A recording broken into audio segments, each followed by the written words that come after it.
Sa bawat araw na may nangangailangan, may pamilyang handang laging lumaban. Si Kuya Val Santos matubang ang ama. Hello mga kalingap! Welcome back to my YouTube channel. Magandang araw po sa lahat sa Amanda ko kayo ng mundo naroon ngayon. At ito nga guys, no, panibagong reaction tayo mga kalingap, no? Dito sa isang comment, no, may isang sa comment section, nakuha ko po itong comment na ito, no, ng isang anti-kalingap na dating sponsor at reactor na hindi pa rin makatigil-tigil mga kalingap sa pagko-comment ng ganitong comment na ganitong komento na hindi ka nais-nais mga kalingap. Sabi nga 'di ba, dapat pag umalis ka ng kalingap, dapat tahimik ka na lang, no? Huwag ka nang mag-live, magpara-live about sa kalingap at huwag ka nang mag-comment kung ano man yung gusto mong sabihin, no, dito sa kay Kalingap Rab, especially po kay Kalingap Rab, no? At ang masasabi ko lang dito mga kalingap, no, kung talagang totoong tumutulong kayo, bakit kayo dito sa kalingap pa rin nagsisiksik, di ba? Dahil wala na kayo sa kalingap, kung ano-ano yung mga sinasabi niyo sa kalingap, kay Kalingap Rab, pero yung mga beneficiary ni Kalingap Rab ang inyong mga gustong tulungan. Kung totoong matulungin kayo or mga sponsor kayo, dapat maghanap kayo ng gusto nyong matulungan, hindi yung tumutulong kayo sa mga sikat na nandito sa mga beneficiary ni Kalingap Rab. 'Di ba? Mga Kalingap, para ano? Para patuloy pa rin na magkaroon kayo ng mga supporters. Wala na kayo sa Kalingap, pero ang tinutulungan niyo pa rin ay ang beneficiary ni Kalingap Rab, like itong si Joy mga kalingap. So bago natin simulan yan mga kalingap, magsha-shoutout muna tayo sa ating founder Kuya Val Santos Matubang, Ate Edna Vlogs, Kalingap Rab, at sa lahat po ng mga nasa landing pad, Ambassador, Deputy, mga Kalingap Scouters, mega love shoutout po sa inyong lahat. At syempre sa mga OFW, yung mga sponsor na matahimik lang dyan na sumusuporta hanggang ngayon sa Kalingap, at yung mga nandyan din po sa Pilipinas, mega love shoutout po sa inyong lahat. At sa mga kasamahan ko pong reactor, especially po sa Team Bios, Karipa, Kamori, sa Strikers, at sa Watchers, shoutout po sa inyong lahat. At yung mga grupo po na nandito po na nakasuporta po kay Kuya Val Santos Matubang, mega love shoutout po sa inyong lahat. Ito mga kalingap, mayroon tayong babasahin dito, no?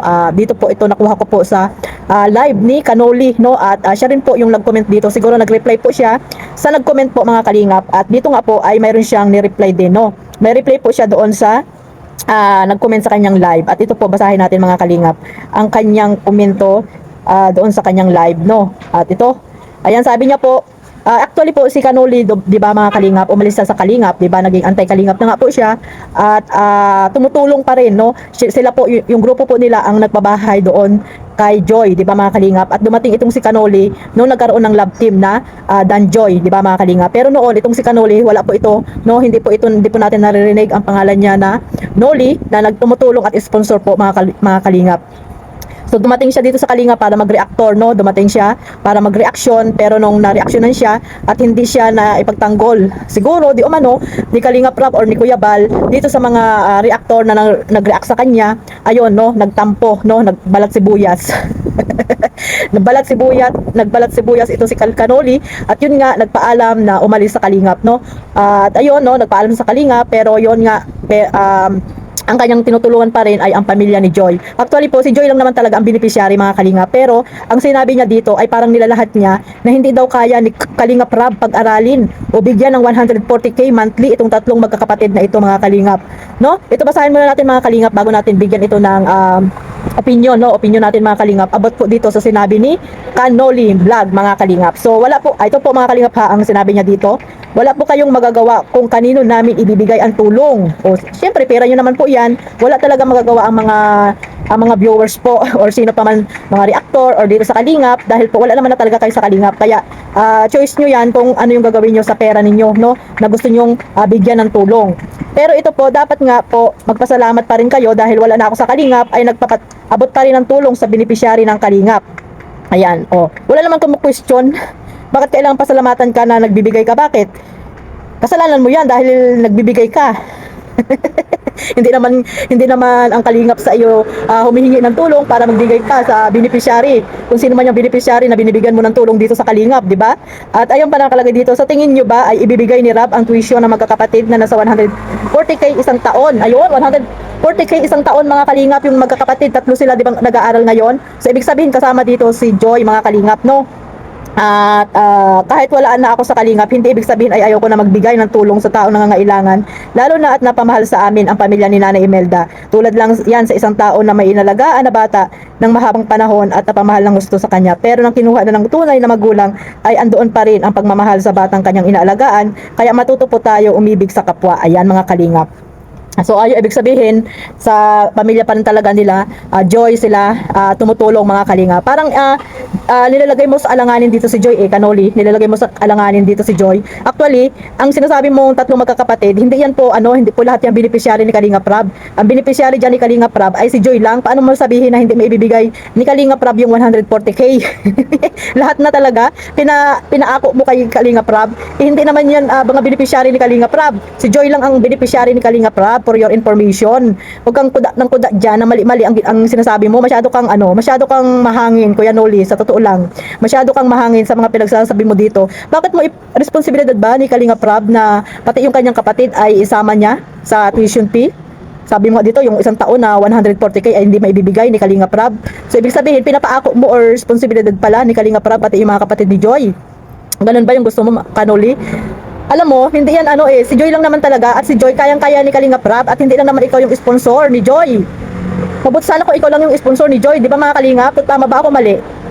Na hindi kakayanin ni Kalinga Prab na bigyan ng or mapagtapos si Joy. Siguro naman kayang-kaya yan ni Kalinga Prab dahil hindi lang naman ikaw yung tumutulong dito kay Joy. Actually, may Pranjoy, di ba? Yung mga sponsor ng Pranjoy, mayroong mga sponsor ang Pranjoy. So, ibig sabihin, tinutulungan din si Joy. Oh, hindi naman ikaw lahat yung nagbibigay dito kay Joy, di ba? Kaya sana prino-prinuhin din ang hinay-hinay. Hinay-hinay din Noli ang mga pinagsasabi mo diyan. Na hindi lahat responsibilidad ni Kalinga Prab ang magkakapatid na yan. Si Joy lang po ang beneficiary ni Kalinga Prab. At actually, kayang-kaya po yan ni Kalinga Prab kahit wala ka Noli, kahit wala kayo na sponsor ni Joy. Dahil noon pa man, wala pa kayo ay napag-aral po ni Kalinga Prab yan. Anong year na ba ni Joy ngayon? Second year na, di ba mga Kalingap? Oh, napabahayan nga ni Kalinga Prab yan na noon ay wala pa kayo. Napabahayan ni Kalinga Prab kahit papaano may sponsor. Hindi ganun kadami ang sponsor, di ba mga Kalingap? Si Kalinga Prab ang nagpabahay, si Kuya Bal. Nakaya nga nila yan, yung pag-aaral ni Joy. Imposibleng hindi kakayanin ni Kuya Bal, ni Kalinga Prab yan. Huwag lang yung sasabihin mo na pati yung mga kapatid ay ipapaako mo dito kay Kalinga Prab dahil hindi niya naman yung beneficiary. Yan salang isipin mo, Kanoli. Yung dalawang magkapatid pwede mong kunin. Pwede mong kunin, pag-aralin mo. Huwag mong isama si Joy. Di ba? Kung talagang totoong tumutulong ka, huwag kang maraming sinasabi dyan. Na pati si Joy ay inaano mo sa alanganin. Di ba mga Kalingap, nadadamay din sa mga kagawan nyo. Wala na nga kayo sa Kalingap. Iaano nyo pa si Joy. Dadalhin nyo pa kung ano-ano mga kinukomment nyo dyan. Pati si Kalingap Prab na hindi naman kayo inaano nila Kuya Bal. Dinadamay nyo rin. Bakit ganon? Dapat pag umalis kayo sa Kalingap, tahimik na lang, no? Tumulong kayo kung gusto nyo, pero tahimik lang po mga Kanoli. Tahimik ka lang dapat. Huwag ka nang maraming sinasabi na mali-mali naman yung sinasabi mo dyan na 140k. Ipapaako mo kay Kalinga Prab kasama yung tatlong magkakapatid, pambihira na yan. Si Joy lang naman ang tawag dito, ang beneficiary ni Kalinga Prab. Si Joy lang ang beneficiary ni Kalinga Prab. At alam natin na kayang-kaya yan ni Kalinga Prab kahit papaano dahil alam natin na may mga sponsor pa rin na nakasupport dito sa kay Kalinga Prab, dito kay Joy. Hindi yung lahat, yung pati kapatid niya na hindi naman beneficiary yan ni Kalinga Prab ay ipapaako mo ng pag-aaral. Kung gusto mo ikaw magpaaral doon sa dalawang magkakapatid, hindi yung marami nagpapasalamat, I'm sure, dahil nga nakakatulong po kayo, pero dapat hindi kayo nagsasalita ng ganyan, na parang hindi kaya ni Kalinga Prab na pag-aralin itong si Joy. Si Joy lang po kayang-kaya ni Kalinga Prab. Marami nga sila mga scholarship, si Joy pa kaya, hindi kaya ni Kalinga Prab. Di ba mga Kalinga? At ayun nga, sabi ko, hindi lang naman ikaw yung sponsor dito kay Joy at alam natin na marami pa rin tumutulong kay Joy. Kaya wag ka masyadong mahangin, Kuya Noli. Alam mo, actually, hindi na dapat ako hindi ko na to dapat re-reactionan. Pero sa mga sinasabi mo dito, parang parang kakaiba, no? Parang hindi na kita maabot. Sa bagay, mayaman ka naman ata, Kuya Noli. Yung 140k ba, pera mo yan, Kuya Noli? Ikaw lang ba dyan iyo lang ba yung pera? Tanong ko lang. Di ba? Tinatanong lang kita, Kanoli, kung saan mo galing yung 100k na yan. Ikaw lang ba pera mo lang ba sarili yan? Or may mga kasamahan ka dyan? So dapat kung gusto mong pag-aralin yung magkapatid, yung dalawang magkapatid, yun ang kunin mo. Si Joy nasa Kalinga po yan. Huwag mong pakialaman si Joy dahil si Joy mapag-aral po yan ni Kalinga Prab. Huwag mong questionin si Kalingap Rab dyan about sa kanyang pag-aaral, no? Yan lang po mga Kalingap, at sana po ay suportahan po natin si Kalingap Rab sa kanyang mga kanyang YouTube channel, no, sa kanyang main channel na open na po, at sa Kalingap Tahanan, at yung kanyang Rab Matubang na family vlog. Ayan, suportahan po natin para mas marami pa silang matutulungan. At syempre ang ating founder, Kuya Val Santos Matubang. Ayan, at si Ate Edna, mga charity vloggers, ang mandakot ng lugar po dyan sa Pilipinas. Suportahan po natin mga Kalingap. At syempre ang inyong lingkod, Kalingap Maymay. Ayan. At maraming salamat po sa walang sawang pagsuporta mga Kalingap. God bless us all. Mabuhay po ang Team Kalingap. Bye-bye!